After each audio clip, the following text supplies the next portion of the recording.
रामगिरी भीम देवगढ़ मगरा क्षेत्र में एक ऐतिहासिक और धार्मिक स्थल है केरूड़ा धाम।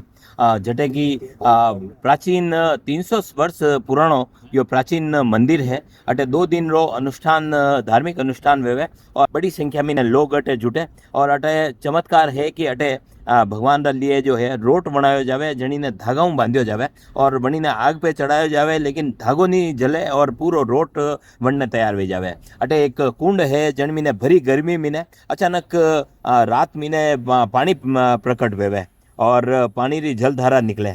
और यह जो है हजारों की संख्या में अटे आसपास रा बड़ी संख्या में लोग इकट्ठा वेवे, जन मीने मंडावर, मियाड़ा, लाखागुड़ा, पीपली, सारण, सिरियारी, बोरी मादा और हजारों दर्जनों गांवारा लोग जो है अटे इकट्ठा वेवे।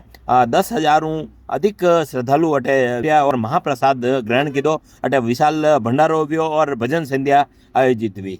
बतायो जावे कि यो केरूड़ा धाम जो है जटे रामदेव बाबा रो यो चमत्कार है।